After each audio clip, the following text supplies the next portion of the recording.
Have you ever felt it, that gnawing exhaustion, a weariness that seeps into your bones even when you can't pinpoint its origin? It's a subtle burden, an unseen weight you carry, as if the equilibrium of the world rests solely on your shoulders. You find yourself constantly striving to appease, to preempt discord, to embody kindness, understanding, and unwavering politeness. From an early age, we're steeped in the narrative of virtue.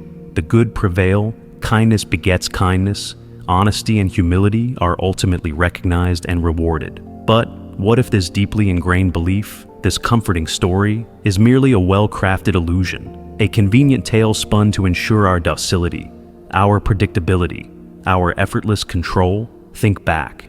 How often have you bitten your tongue, silencing your true thoughts for the sake of peace? How many times have you diminished your own presence, your desires, your very self, just to avoid even the faintest ripple of disappointment in another's eyes?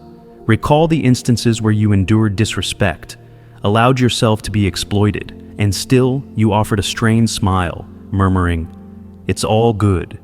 You swallowed the bitter pills of tears, anger, and wounded pride, all in the misguided pursuit of a supposed virtue that, in reality, only rendered you invisible. Let me be brutally honest. The world does not inherently reward the nice people. The world rewards those who are astute, those who are strategic. If you're reading this, it's likely because you've experienced this truth firsthand. You've felt the sting of frustration as you diligently played the role of the good person, the understanding friend, the agreeable colleague. And now, a disquieting realization is beginning to dawn. The more you chase acceptance, the less respect you seem to command. The more you concede, the more is demanded of you. The more you give, the less your contributions are truly valued. This is where the often misunderstood figure of Machiavelli enters the conversation. He wasn't the diabolical monster history sometimes paints him to be. Instead, he was perhaps one of the first to strip away the pleasantries and reveal the stark, unvarnished truth about the mechanics of power. He grasped a fundamental principle that many of us vehemently resist, that a pure, unadulterated morality, detached from the gritty realities of human interaction, is a dangerous snare. Being perceived as good is not synonymous with being effective or even truly worthy. In this discussion, we will speak without euphemisms, without the comforting veil of social niceties, about why you need to shed the compulsion to be a universally good person. And to be clear, this is not an invitation to embrace cruelty or callousness. Rather, it is a summons to awaken, to shake off the naive fantasy that the world operates on principles of innate fairness and that virtue alone guarantees reward. We will confront uncomfortable truths, for as long as you remain tethered to the incessant need to please everyone, you will remain a pawn in their game, a captive of your own self-imposed kindness. If you are weary of being exploited, overlooked, and ultimately discarded, perhaps it's time for a fundamental shift. Time to glean insights from Machiavelli that were never part of your conventional education, and finally reclaim the reins of your own existence. Are you prepared? Then let us begin. Do you genuinely believe that the world truly cherishes inherent goodness? Take a moment and observe. Who are the most revered figures? Who occupies positions of leadership? Who commands genuine respect, influence, and occupies meaningful space? Are they invariably the most self-sacrificing, the most empathetic, the most scrupulously just? Or are they more often than not the most strategically minded, the most assertive, the most resistant to manipulation? The truth is stark. The world is not primarily governed by benevolence, but by utility. Machiavelli recognized this centuries ago. He didn't pen The Prince as a manual for malevolence. He wrote it to lay bare the rules of the game. And one of his most bracing lessons is this: simply being good is insufficient. In myriad situations, an unthinking goodness becomes the fastest route to irrelevance. You can dedicate your life to unwavering loyalty, kindness, and profound understanding. You can give of yourself without reservation, offering assistance without any expectation of reciprocity. But the moment you cease to be perceived as useful, you risk being forgotten, replaced, silenced, and often without a flicker of remorse from the other side. Because the world, in its pragmatic indifference, doesn't gauge your value by your moral rectitude. It measures it by what you deliver, by the influence you wield, by the tangible impact you create. Have you ever noticed that those who constantly strive to be nice are perpetually on the defensive, forever justifying their actions, explaining their intentions, striving desperately to prove their worthiness? Meanwhile, those who clearly define their boundaries, who possess the fortitude to say no, who present themselves with unequivocal clarity, they are the ones who command respect. They possess a voice. They occupy their rightful space. And why? Because an indiscriminate kindness is often misconstrued as weakness. Because those who never challenge, never pose a threat, are rarely taken seriously. They are perceived as a resource to be tapped, not as a distinct and formidable presence. As a tool, not as an individual with inherent agency. You can exhaust yourself in the pursuit of universal approval, but if you do not project an aura of power or consequence, no one will hesitate to exploit you. It's a harsh realization, I know, but it is the unvarnished reality. Machiavelli famously asserted that a leader, if forced to choose, should strive to be feared rather than loved. What was he truly implying? That authentic respect germinates from the perception that you are someone with the capacity to act, that you cannot be casually dismissed without incurring a reaction, that you are not a disposable pawn in someone else's grand design. This principle applies equally to you. If you persist in living solely to be agreeable, you will continue to be viewed as easily dispensable, not because you are a flawed person, but because the world does not reward those who consciously fade into the background. It's imperative to understand the origins of this insatiable desire for universal acceptance, because beneath your superficial kindness lies something far deeper, something that may have insidiously sabotaged your life for years, and that is precisely what we will now delve into. In the next segment, we will plumb the psychological depths of those who are perpetually driven to please and uncover why, so often, being nice is merely a thinly veiled manifestation of profound fear. If these insights resonate with you, I urge you to consider subscribing to the channel. Your support fuels this exploration. You were not born with an innate compulsion to please everyone. That was a learned behavior, and what's more, it was systematically conditioned. From the tenderest age, you absorbed the lesson that acceptance came with a steep price, the forfeiture of pieces of yourself.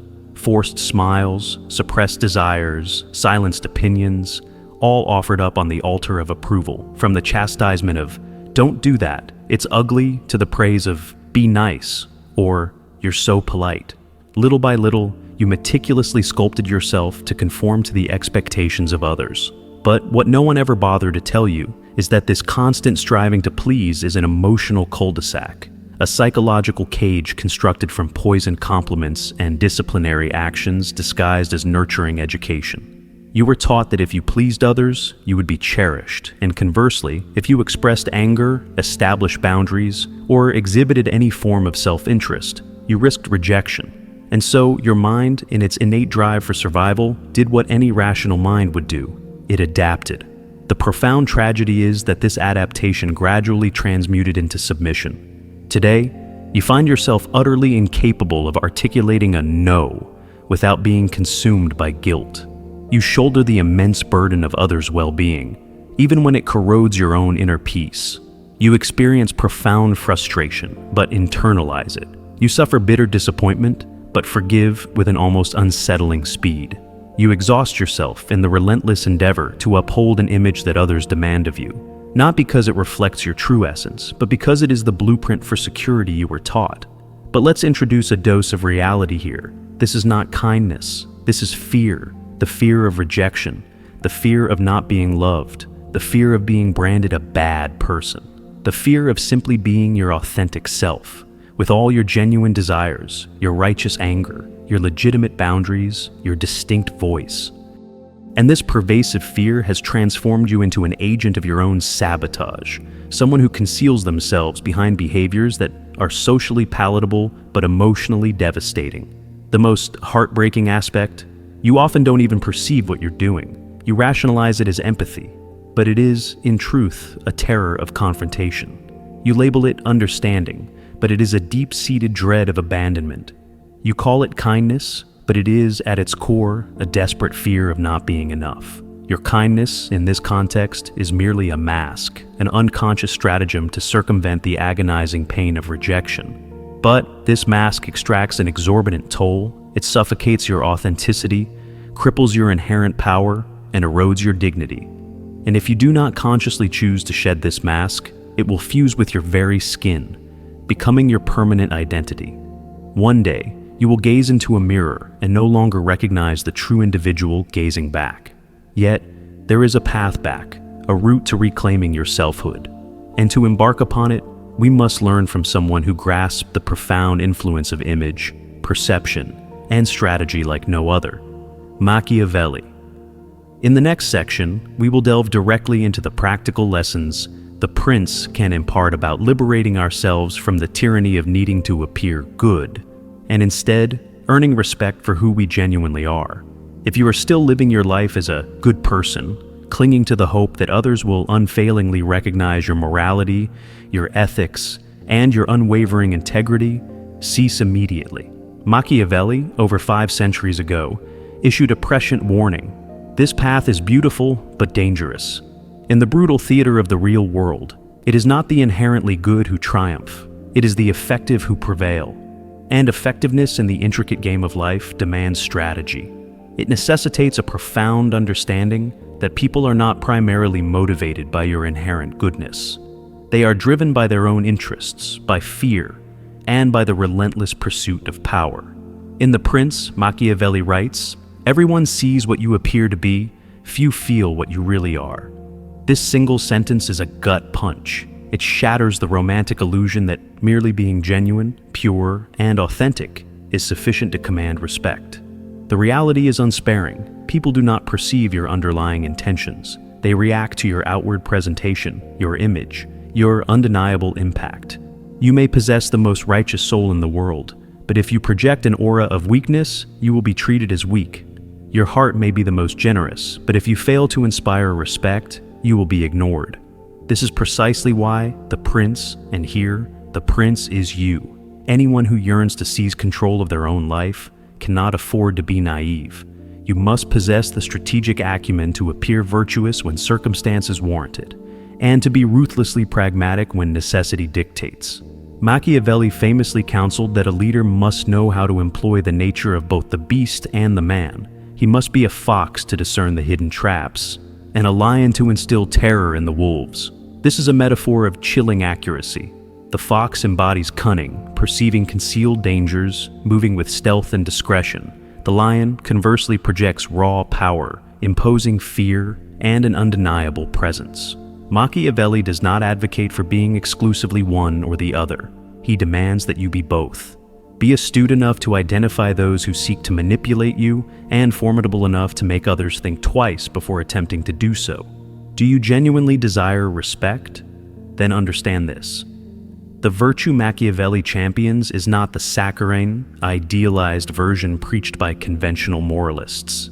It is virtù, a potent amalgamation of courage, keen intelligence, audacious resolve, and rigorous self-control. It demands the capacity to act with calculated coldness when the situation calls for it. It is the wisdom to recognize that, at times, projecting an image of ruthlessness is the sole means of maintaining order, not out of malice, but out of profound strategic insight. Here's another of his stark pronouncements. A man who wishes to act in all circumstances like a good man is doomed to ruin among so many who are not good. And you, deep down, know this truth. You have been that person. You have earnestly endeavored to be good in every conceivable situation. And what have you reaped? Abuse, silence, injustice. People do not always play fair. And if you persist in playing as if they do, you will consistently lose.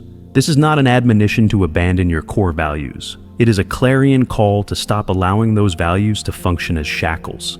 It is an imperative to begin acting with a conscious awareness of your power, to critically assess how your inherent goodness is being perceived, and, more importantly, how it is being exploited by others. Machiavelli was not a cynic in the conventional sense. He was a profound realist. He observed humanity without the rose-tinted spectacles of romanticism, without the comforting veils of illusion. And he crafted The Prince as a survival manual for a world where outward appearance is a powerful currency, and where weakness, masquerading as virtue, can indeed be a death sentence. But perhaps a critical question now surfaces in your mind. Is there a way to strike a balance? How can I shed my naivete without transforming into a cold, heartless, or malevolent individual? In the subsequent section, we will dismantle the false dichotomy that you are presented with only two stark choices: to be perpetually nice or to be utterly cruel. There exists a viable middle path, and its genesis lies in cultivating the inner strength to cease deceiving yourself. There exists a pervasive and fatal misconception that has systematically sabotaged countless lives: the notion that to embody goodness, one must necessarily embrace submission. That to be a truly good person, it is essential to silently accept every indignity, to forgive every transgression without question, and to perpetually swallow your discomforts and dissatisfactions in the name of preserving an elusive peace. This, let me be clear, is not kindness. This is naivete. It is, in its most insidious form, cowardice cunningly disguised as a virtue. And if you fail to grasp this fundamental distinction, you will continue to serve as the emotional doormat for the entire world.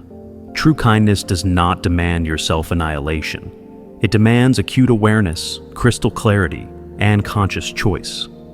Being genuinely good does not imply being a perpetually cheerful simpleton, forever available, eternally smiling, always sacrificing for those who would not lift a finger in your defense.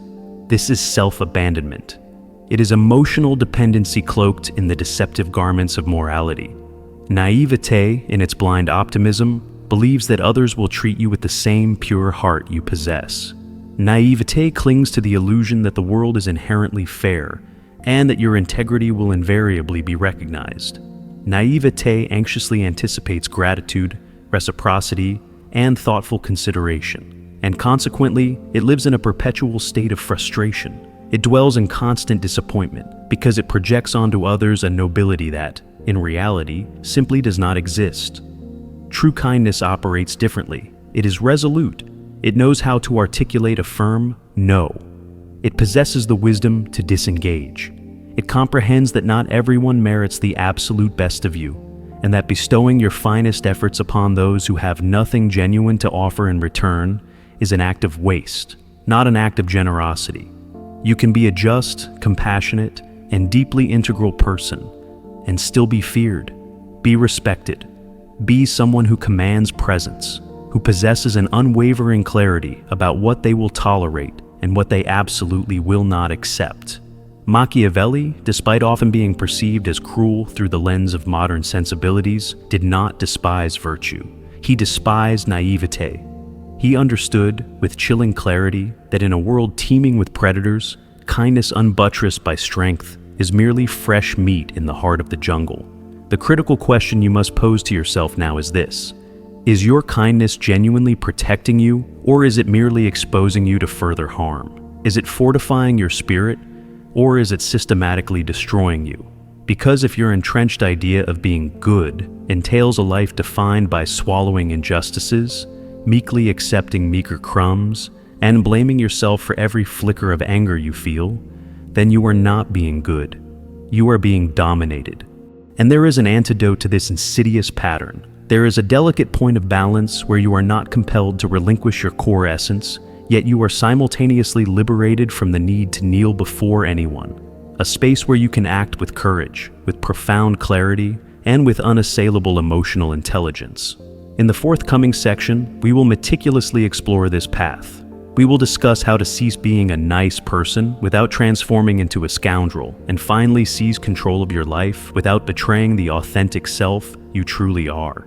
If you aspire to reclaim your self-respect, this is where your transformative journey truly begins.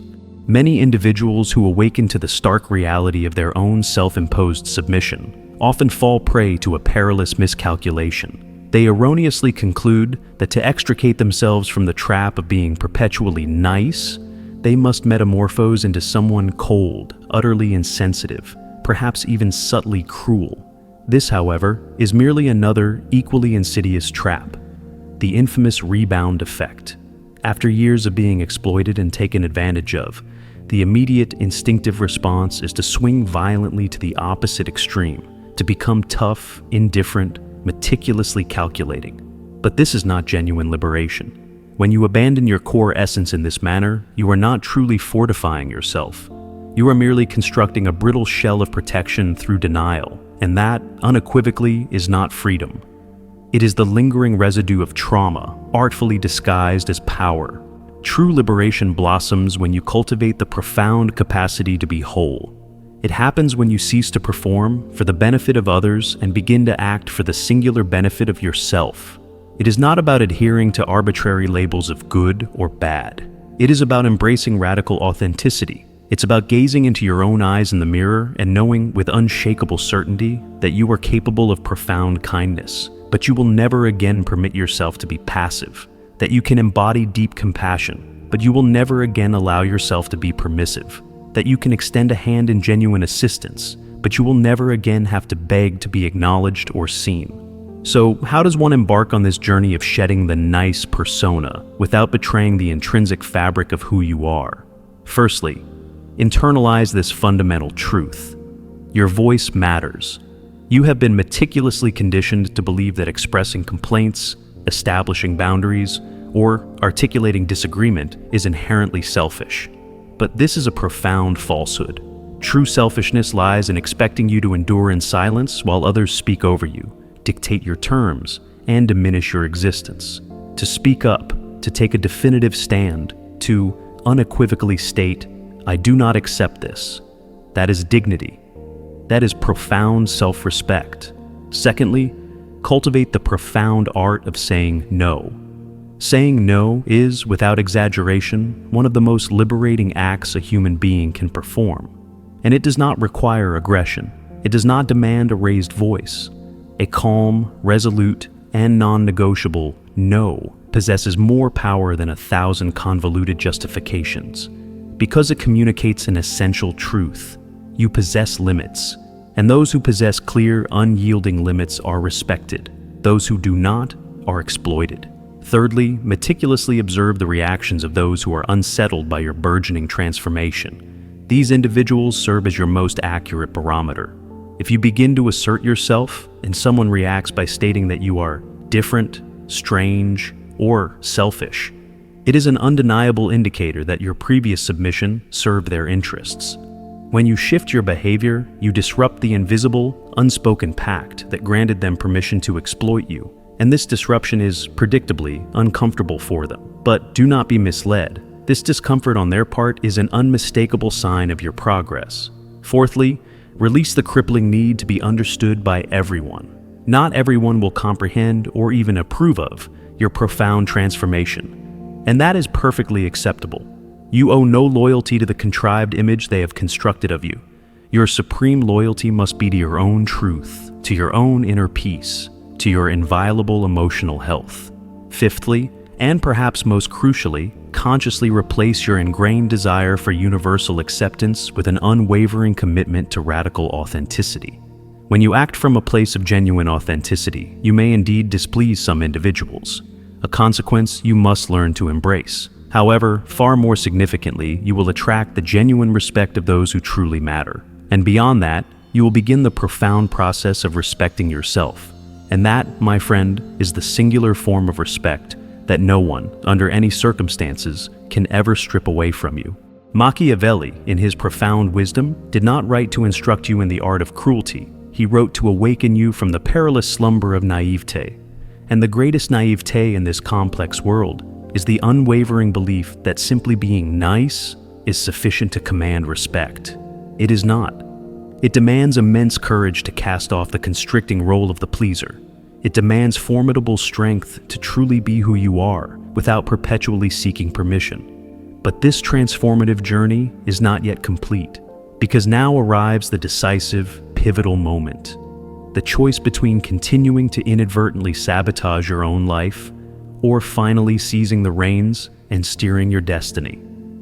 In this concluding segment, I will offer a direct, unvarnished, and utterly necessary call to action. It is imperative that you fully grasp that your relentless obsession with being good may be costing you everything that truly matters, and the time has arrived to make a profound, unwavering decision. Do you wish to be merely loved, or do you desire, above all else, to be free?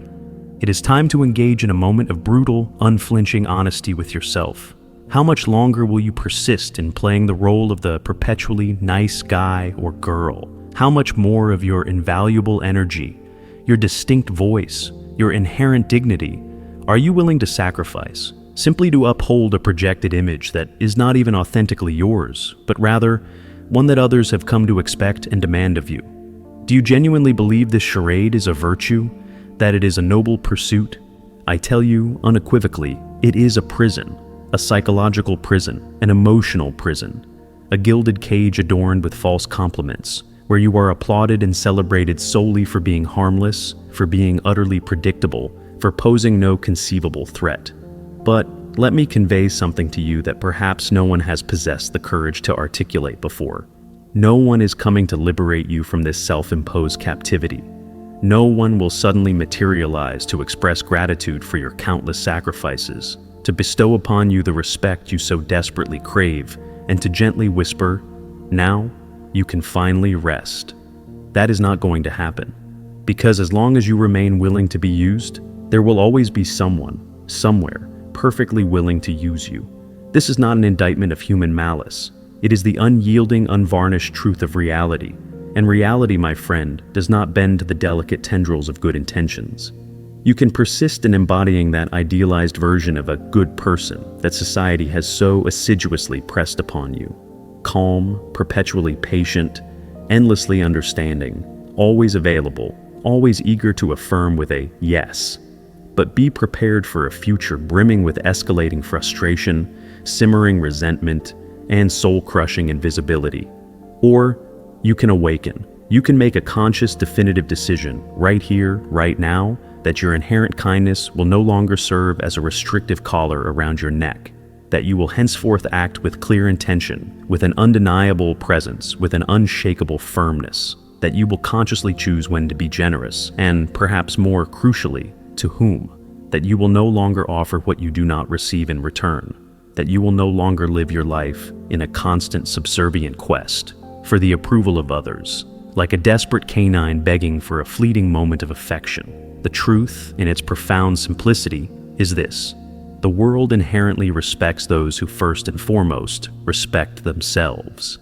And you will only truly taste the intoxicating elixir of freedom when you cease asking for permission to simply exist. So, I pose these questions directly to you now. When was the last time you unequivocally said no without a single shred of guilt? When was the last time you, consciously and unapologetically, put yourself first? When was the last time you embarked on something purely for your own benefit, without a single thought to how others might perceive or react to it? Tell me in the comments below.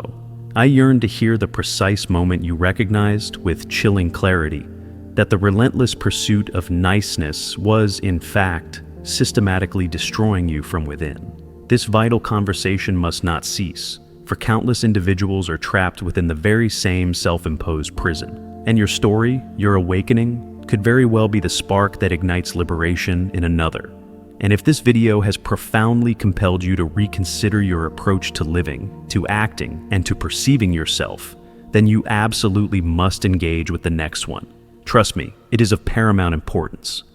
The transformative journey has only just begun. Thanks for watching. If this resonated, please like this video and subscribe to stay updated. I look forward to continuing this journey with you. Until next time, take care and be present.